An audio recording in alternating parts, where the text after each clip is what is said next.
começo a executar a minha agenda daquele dia.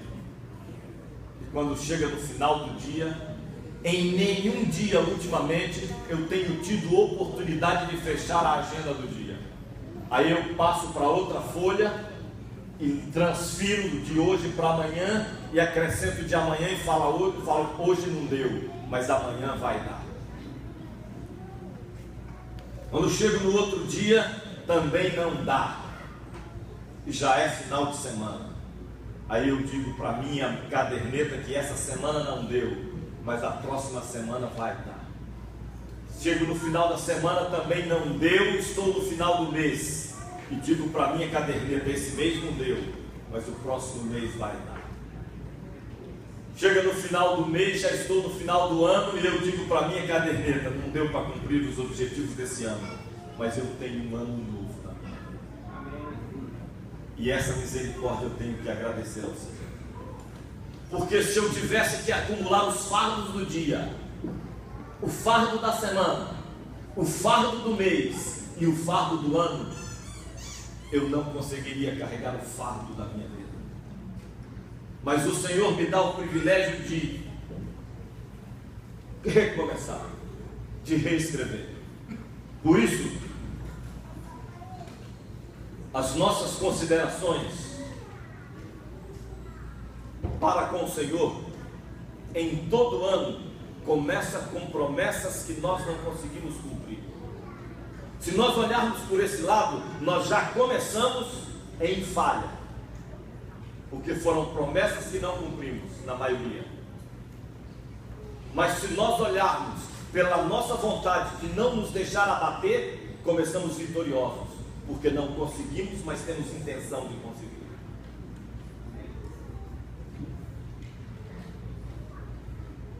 E entre essas muitas promessas que nós não conseguimos e retornamos a prometer, está abandonar pecados acariciados. Às vezes eu questiono Deus, por que a consequência do pecado não é imediata? Pecou, cai um raio do céu. Sabe por quê? Porque não sou eu o Deus. Porque Deus tem misericórdia. Porque Deus sabe que não sobraria nenhum. E por isso Ele nos dá a oportunidade de um novo começo. E nós sabemos que se não é de imediato, a consequência é essa. Se você abrir a sua Bíblia em Romanos, capítulo 6, o verso 23, nós temos a exatidão da misericórdia de Deus, mas a exatidão da justiça de Deus. Quando ele diz assim, porque o salário do pecado é a morte, mas o dom gratuito de Deus é a vida eterna em Cristo Jesus nosso Senhor. E em outras palavras ele está nos dizendo assim: se você pecar, você não morre de imediato, mas o final do pecado é a morte. Se você não sair dessa, você vai morrer. Não tem outro jeito, não tem outro fim para o pecado senão a morte. Agora a misericórdia é enorme e você escolhe. O ano está começando. Se você já se ajoelhou, eu nem sei. Se você fez promessas que não cumpriu de novo, também não sei. Se você diz para o Senhor, deixa que essa parte eu tomo conta, vamos viver essa parte de cá, está sendo escrito no livro da sua vida que você está pedindo para cochear entre dois pensamentos. E você está pedindo para ter duas vidas. Uma que serve a Deus e uma que serve a Satanás. E quero abrir a Bíblia no livro de Êxodo, capítulo 7, e nós discorreremos sobre a advertência do Senhor e as respostas que foram dadas ao Senhor. O capítulo 7 começa narrando a história da libertação do povo de Deus. libertando-os da escravidão do Egito. E hoje nós começaremos a discorrer sobre a libertação da nossa escravidão de pecados acariciados. Eu não sei qual é o seu. Eu não sei se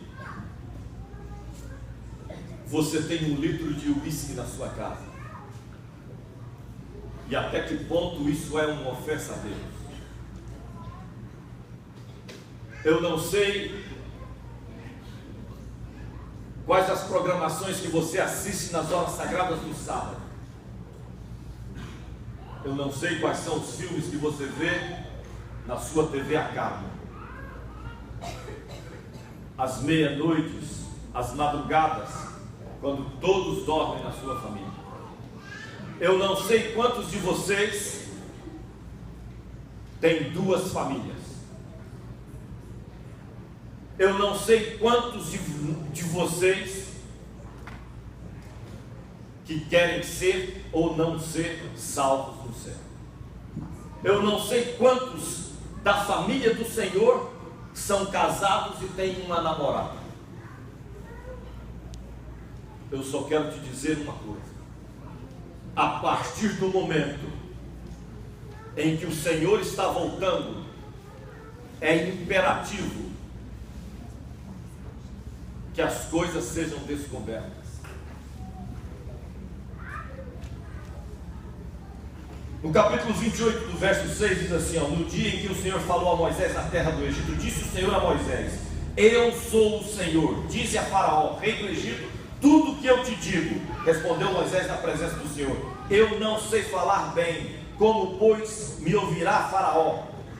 Na sequência o Senhor diz a Moisés que ele precisava seguir esse projeto e que Moisés seria como Deus e o seu irmão seria o seu profeta. Eu falo a você, você fala para o seu irmão fala. E eles começaram então. É necessário que o Senhor liberte o povo. Não vou libertar. E ainda vou fazer mais. Esse povo vai ter que fazer, produzir a mesma quantidade de tijolo. E não é para dar mais palha para eles não. Eles vão buscar as suas palhas e vão continuar fazendo a mesma quantidade de tijolo. E o castigo é para ser aumentado. E essas pessoas ficaram tementes e com raiva de Moisés, porque no afã, na tentativa de libertá-los, a coisa ficou pior. E às vezes acontece exatamente isso na nossa vida. Nós temos no pecado acariciado uma vida dupla e está tudo bem. Você está cocheando entre 2 pensamentos e está tudo bem. Você se determina a abandonar esse pecado e a calma começa a engrossar. As coisas começam a ficar feias, financeiramente, em casa, no trabalho, a coisa começa a ficar ruim, porque foi feito um propósito de mudança. E quando é feito esse propósito de mudança e melhoramento diante de Deus, não é do agrado do inimigo. E o inimigo que estava agradado do que estava acontecendo e te deixava em paz porque estava bom para ele, agora não está, porque você fez um propósito de liberdade. Então ele vai fazer a sua parte, que é dificultar a sua vida. Mas se você continuar firme no propósito, as coisas vão acontecer no propósito de Deus. E a primeira praga: as águas tornam-se em sangue.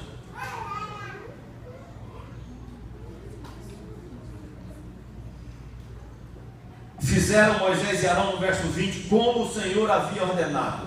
Arão levantou do bordão, feriu as águas que estavam no rio, à vista de Faraó e seus oficiais, e toda a água do rio se tornou em sangue.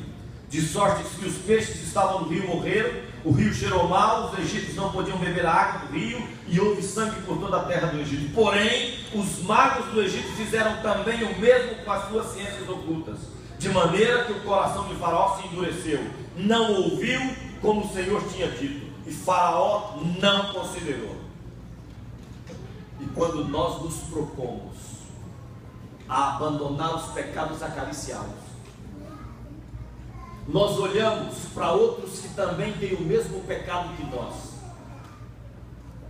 e que também está na direção da igreja, e que também está na direção dos departamentos da igreja e tem o mesmo pecado que nós. Ele tem, está tudo bem. Arão fez e os magos também fizeram. Não, o seu Deus faz, mas o meu Deus também faz. Alguém não tem, mas alguém tem, está tudo bem. A segunda praga foram as rãs. Arão estendeu a mão, verso 17 do capítulo 8. Estendeu a mão com o seu bordão, feriu o pó da terra.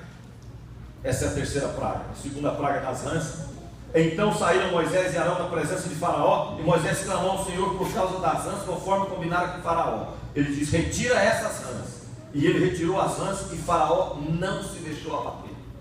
Acontece quando nós estamos em pecado, e esse pecado pode ter consequência. Você foi visto em pecado, e você sabe que vai ter consequência. Então você pede assim, como o Faraó pede dos piolhos: ora por seu Deus por mim também. Aí você chega na sua casa e ora ardentemente, fervorosamente, e diz para o Senhor assim: se o Senhor não deixar ninguém descobrir esse pecado, eu paro. Se o Senhor não deixar ninguém ficar sabendo, eu vou parar. Mas o Senhor está sabendo que não é arrependimento, é remorso, é medo. E foi exatamente assim na continuidade de todas as outras pragas. Faraó ficava com medo e prometia, falava: não, eu deixo ir parte não quero. Se ficar uma unha para trás, nós não vamos. Nós só vamos se formos todos, mulher, menino, cachorro, papagaio, todo mundo, senão nós não vamos. Então todo mundo não vai. E eles continuam. A terceira praga é piolho. A quarta praga são moscas. Não são essas moscas que nós conhecemos, mas são mutuca. Quem conhece mutuca? Levanta a mão. Vocês sabem do que eu estou falando. Era mutuca. Uma ferroada de mutuca é doída demais da conta. E essas eram as moscas que afligiam os egípcios. Mosca que ferroava muito doído. E ele então disse: Faraó, deixe-vos ir, para que ofereçais sacrifício ao Senhor, vosso Deus, no deserto. Somente que saindo não vais muito longe, orai também por mim. Ou seja, vão lá e ora por mim também. Agora eles já não conseguem, os magos já não conseguem fazer a mesma coisa. Já tem uma superioridade de Deus na vida das pessoas. Mas eles não podem sair para muito longe, e eles não podem fazer sacrifício, porque os animais que eles iam sacrificar ao Deus Todo-Poderoso eram os animais adorados no Egito, e que se acontecesse um acidente de matar algum animal daquele, ainda que fosse por acidente, quem matasse um animal daquele era apedrejado, morria também. Como é que eles iam fazer sacrifício desses animais no Egito? Eles seriam sacrificados pelos próprios egípcios. Então eles tinham que ir no mínimo um caminho de 3 dias no deserto, para estarem fora da jurisdição dos egípcios. Você não adianta pedir perdão a Deus do lado do seu pecado. Não adianta pedir a Deus com o pecado no bolso, ou com o pecado no coração, ou com o pecado na mente. Não adianta você pedir a Deus assim. Não tem condição de Deus te perdoar. Não é que Deus não queira te perdoar, porque a vontade dele é te levar de todo jeito, de te consertar no céu. Mas é o próprio inimigo que nos leva a pecar, que é o acusador. O Senhor falou, e o Senhor tem que cumprir a palavra. Pecou, tem que morrer. Então entra a vida que Jesus ganhou na cruz do Calvário. É aí que para chegar a Jesus temos que deixar o pecado.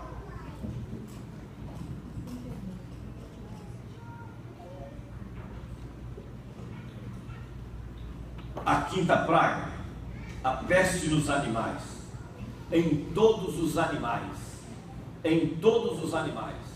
Se vocês, depois, as úlceras e a chuva de pedra, a sexta e a sétima praga, diz assim, tira o pessoal do campo e traz para dentro de casa. As pragas aconteciam no Egito, mas na terra de Gósen, na terra do povo de Deus, não acontecia as pragas. Na casa de Deus não acontecia a praga. Então eu te digo ainda, não importa qual é o seu pecado, Não importa que tamanho o seu pecado, mas o único lugar onde você está resguardado é aqui na casa de Deus. E os egípcios que acreditaram e se uniram ao povo e que ficaram dentro da sua casa e que ouviram a palavra do Senhor, não foram submetidos a essas pragas. Queridos, a vitória do inimigo na nossa vida não é quando nós pecamos, mas é quando nós pecamos e nos distanciamos de Deus, quando nós pecamos e saímos da presença de Deus. É quando nós pecamos e dizemos que Deus não tem um projeto na minha vida e que Deus não me ouve mais, por isso eu não vou mais à casa de Deus. Quando você deixa de vir à casa de Deus, quando você deixa de orar a Deus, quando você deixa de ler a sua Bíblia, quando você deixa de estudar a sua lição de escola sabatina, é aí que o inimigo tem vitória na sua vida.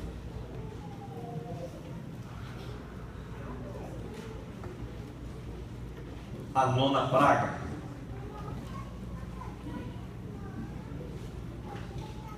A oitava praga é gafanhotos, e os gafanhotos tinham ferrão. A nona praga é trevas, porque não tem ninguém que está em pecado que não está em trevas. E chega um ponto em que as trevas se faz tão grande na sua vida que você não tem mais o que fazer. Você não tem como agir, você não tem como reagir, você não tem para onde ir. Quando as trevas se faz densa na sua vida, é que a mão de Deus se faz presente, é que a mão de Deus te toca, é quando o Senhor Deus Todo-Poderoso pode fazer alguma coisa por você, porque é nesse momento que você não pode fazer nada, que você não sabe fazer nada, que você não sabe nem sequer mandar em Deus. Aí você decide, para a honra e glória de Deus, você decide deixar Deus ser Deus na sua vida. E aí Deus anuncia a 10ª praga, e a 10ª praga é a morte dos primogênitos. Aí Deus institui a Páscoa, e institui a salvação e o perdão, e foi a última. E essa foi a última. E o povo do Senhor foi liberado para ir atrás. E Faraó obedeceu, não porque ele temia ao Senhor. E não adianta deixar os seus pecados, e não adianta abandonar a vida de cochear entre dois pensamentos, se você não está disposto a temer o Deus Todo-Poderoso. Enquanto você teme as consequências do pecado, e você se torna um especialista em ludibriar as consequências do pecado, você continua pecando. Mas quando você temer o Deus Todo-Poderoso que está em todos os lugares e que tudo vê, você não vai fazer porque você teme a Deus. Não é porque você teme as consequências do pecado, é porque você teme a Deus. E Faraó deixou o povo sair, não porque ele tenha acreditado ou tenha medo do Deus dos israelitas, é porque ele tinha medo das consequências. O seu país foi devastado, a chuva matou toda a plantação, os gafanhotos comeram, os piolhos danificou, o gado morreu, as pedras destruíram tudo. O seu país virou um caos em consequência das consequências do pecado. E é assim que a sua vida vai ficar da agora para frente, se você não abrir mão do pecado e não der um basta na sua vida. Chega! Você está abusando de Deus. Chega! Você tem que falar assim na sua vida. Chega! Vai doer, tem consequência, vai arrancar pedaço, mas o próprio Jesus diz que é melhor chegar sem um olho, sem um pedaço, do que ficar fora inteiro. E a prova real de que Faraó tinha medo das consequências e não do Deus de Israel é que quando eles foram, ele arregimentou o seu exército e foi atrás para trazê-los de volta. Foi atrás para escravizá-los ainda mais. E o capítulo 14 E o verso 10 diz assim: chegando o faraó aos filhos de Israel, levantaram os olhos e eis que os egípcios vinham atrás deles, e temeram muito. Então os filhos de Israel clamaram ao Senhor e disseram a Moisés: será por não haver sepulcro no Egito que nos tiraste de lá, para que morramos no deserto? Por que nos trataste assim, fazendo-nos sair do Egito? Não é isso que dizemos no Egito: deixa-nos para que sirvamos os egípcios, pois melhor nos fora servir aos egípcios do que morrermos no deserto. Quando, no momento de decisão suprema, na 10ª praga, agora você resolve servir a Deus ou não, são muitos os que decidem não servir a Deus.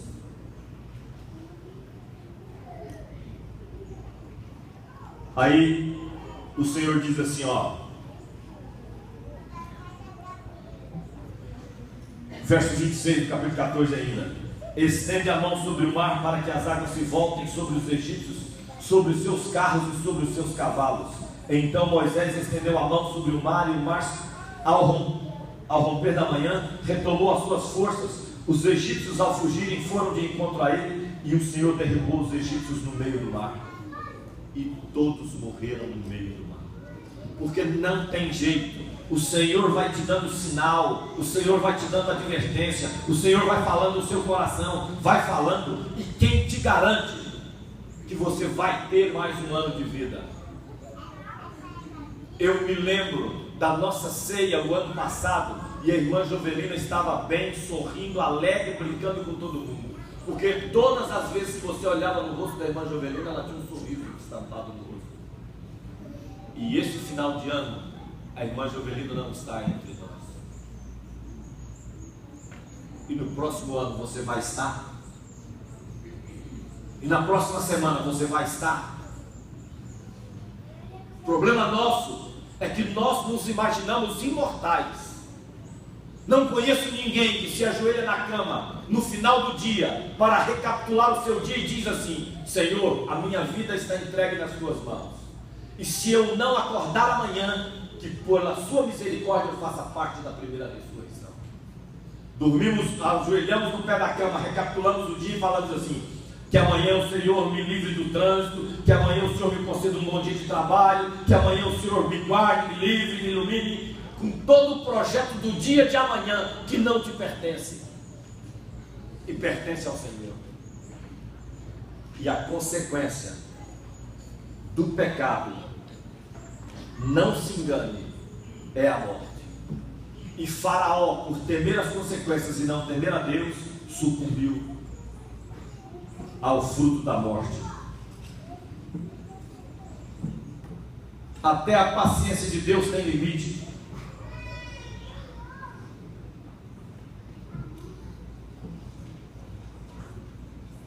E até quando o Senhor estará disposto a retardar a vinda do seu filho por amor a mim, por amor a você?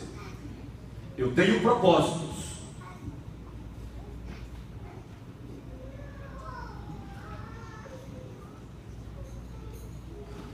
Tenho o propósito de abandonar os pecados, pelo menos os pecados explícitos que abomina o Senhor. Apocalipse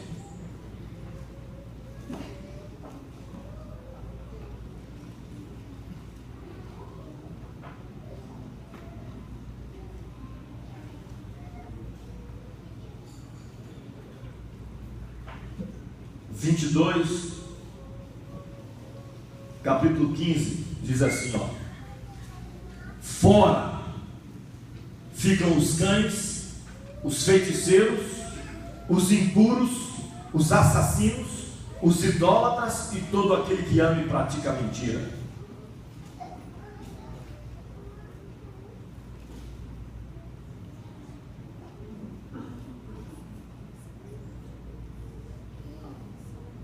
Esses ficam de fora do reino dos céus. E os impuros estão qualificados do pecado dos últimos dias. E o pecado dos últimos dias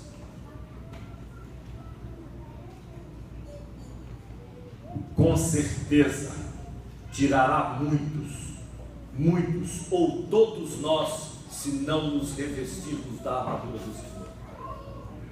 Eu não sei o que você tem que pedir perdão, eu não sei o que você tem que prometer que vai deixar, eu só estou te dizendo uma coisa: devemos prometer todo final de ano e procurar cumprir todo começo de ano, porque no momento em que fechar a conta e passar a régua da sua vida no céu,